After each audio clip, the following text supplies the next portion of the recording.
After a series of calling out the negative aspects of living in Nigeria, Kemi Badenoch, the leader of the UK's Conservative Party, has continued to speak. She recently expressed concerns about the potential impact of ineffective governance in the UK, drawing a comparison to not another African country, but again to Nigeria. During her first speech of the year, where she focused on economic and social research, she said, and I quote, "I grew up in a poor country and watched my relatively wealthy family become poorer and poorer." And why does this matter so much to me? It's because I know what it is like to have something and then to lose it. And I don't want Britain to lose what it has. I grew up in a poor country, and I watched my relatively wealthy family become poorer and poorer and poorer, despite working harder and harder as their money disappeared with inflation. I came back to the UK, age 16, with my father's last £100 in the hope of a better life. So I have lived with the consequences of terrible governments that destroy lives, and I never, ever want that to happen here. Well, you would recall that the Vice-President Kashim Shettima recently rebuked Badenoch, accusing her of constantly denigrating Nigeria. After these recent statements were made, Nigerians are asking if she has had a personal encounter or vendetta with her country of origin. For how long will the Conservative frontman continue demarketing Nigeria in comparison to the UK? Well, let's speak with our guest this morning, who closely monitored this speech and reactions that followed.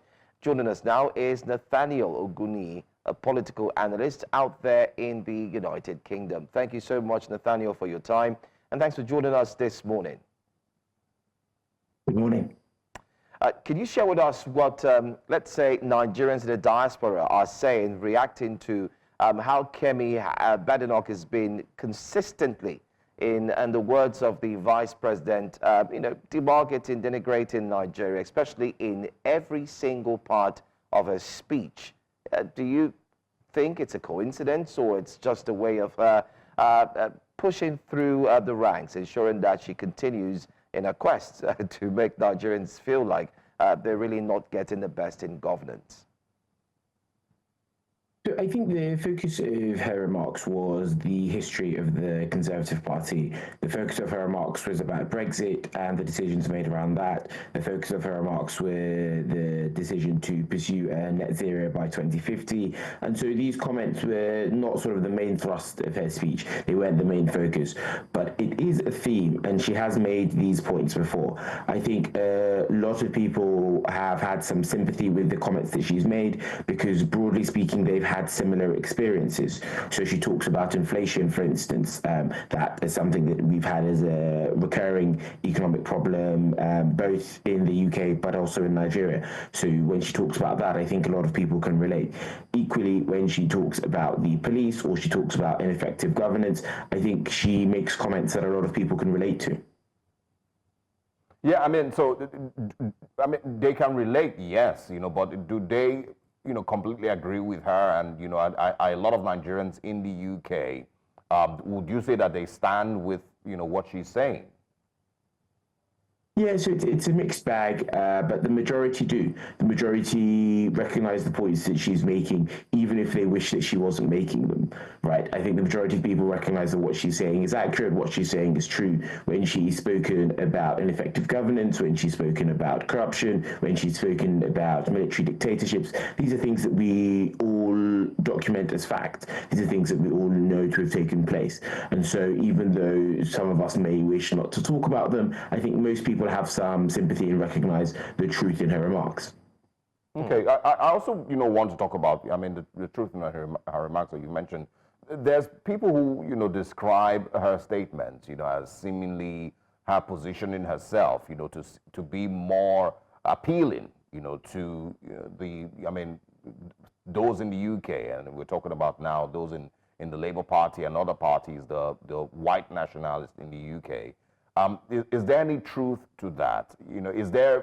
Can she carry on as leader of the Conservative Party without mentioning Nigeria every 2 weeks? Or is that important, for her run?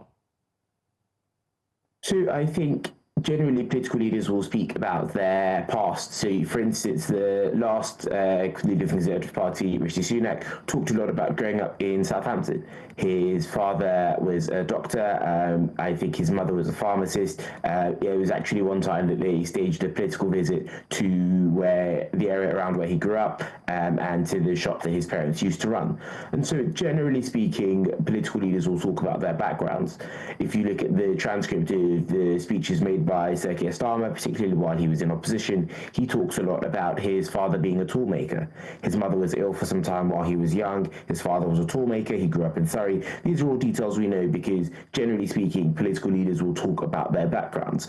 And it's about how you connect with the population. It's about how you connect with people, right? You talk about what you've been through. You talk about how you've grown up and how that has shaped your outlook. And so I think she's following in the footsteps of political leaders who have come before her.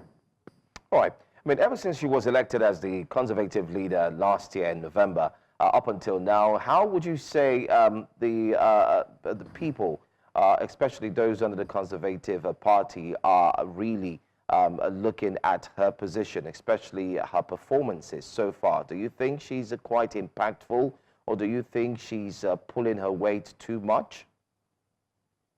So I think she's done a good job, and that's reflected in the Conservative Party membership. So if you look back at the election in July, the Conservative Party were, 10 points behind Labour. Now, according to a poll that was conducted just last week, the Conservative Party are actually 1 point ahead, right? And that's one poll of many. We have a number of years to go to a general election, but the effort that she has made in terms of diagnosing the problems through the speech she made last week, I think has had some cut through. It's meant that people have sat up and listened. She's talked a lot about principles. So she opened both her Conservative Party conference speech and her speech last week with the words, "It's time to tell the truth." And that sort of truth, principles-based, honest approach, I think has meant that she's gotten a lot more media attention and a lot more credibility with the average voter than she otherwise would have. And I mean, what would your reaction be as well to Nigerians like the Vice President who say that she needs to stop demarketing Nigeria? She should focus on her job in the UK and stop speaking ill about Nigeria. Would that be a fair response to the criticism that she's repeatedly shown towards the Nigerian government? So I think it's important to note that the criticism she's made is not of the current Nigerian government. She's not speaking about the current president or the vice president. She's not speaking about the government as it stands now. But she is talking about the economic conditions in which she grew up. And if we are to be honest with ourselves, as sort of Kemi's main principle is, then when we look back at governments in the 70s or the 80s, we look back at the economic conditions then, and there's been a material deterioration, right? We look back at the exchange rate, and there's been a material deterioration. So when she makes these comments, I think she is talking about what she's seen, what she's grown up with, and I don't think she should be criticized for that. Well, a lot of, Africans are disappointed with the Conservative frontman, especially her choice of words when it comes to immigration. Many have said that she speaks as if she wasn't from a different country before she decided to, take her stay in the United Kingdom as well. Can you share with us, from a political point of view, what are other politicians saying in regards to her view towards immigration, not allowing other people of other nationality coming to the UK, not making it free and fair, ensuring that tightening, quite the similarity with what we're going to talk about later on in the course of the show with Donald Trump's policies and so on. What do you think, what are politicians saying about these suggestions of hers? So, to be clear, there are two strands to immigration, right? There is legal and there is illegal. And the bulk of her comments have focused on illegal migration. I think it's fair to say the vast majority of people that have come to this country legally accept that there is a difference between the two. And so when you distinguish between legal and illegal immigration, then you get down into the nitty-gritty. I think the focus of her remarks, the point that she's been making, is that it is unfair if people are unable to come to this country legally through legal routes, whether that's visas or through study, but it is unfair if people can't come here legally and then do so illegally. And so I think she's rightly pointed out that there's a difference between legal and illegal migration. But more broadly, the perspective of the both Conservative and Labour parties actually has been that immigration now needs to fall. So you look at the figures for the last full year, according to the Office for National Statistics, you had over 800,000 people come to the UK in that 1 year alone. Both main parties, both Conservative and Labour parties, now agree that that figure is too high. And so, unfortunately, there is no real political space right now in the UK for you to make the argument that migration should be much higher than it currently is, right? Both main parties agree that migration needs to come down, but both main parties also agree on the fairness point. They both agree that it is only fair and right for people to come here legally, and so therefore you have to be tough and take action when people do so illegally. Yeah, all right. I think final question, is, again, your reaction to, there's a few people who say that she's a sellout, and she's Uncle Ruckus of the United Kingdom. What would your reaction be to that? Well, I don't think that's the case at all. I think she has spoken honestly from a place of her political convictions. She has set up a good campaign in terms of talking about the truth, and she has started to deliver in office. It's rare that you see a leader in opposition get off to such a good start as she has. She's taken the party from being behind in the polls to being at least neck and neck, and perhaps even slightly ahead. And so what she's saying is clearly resonating with the British public.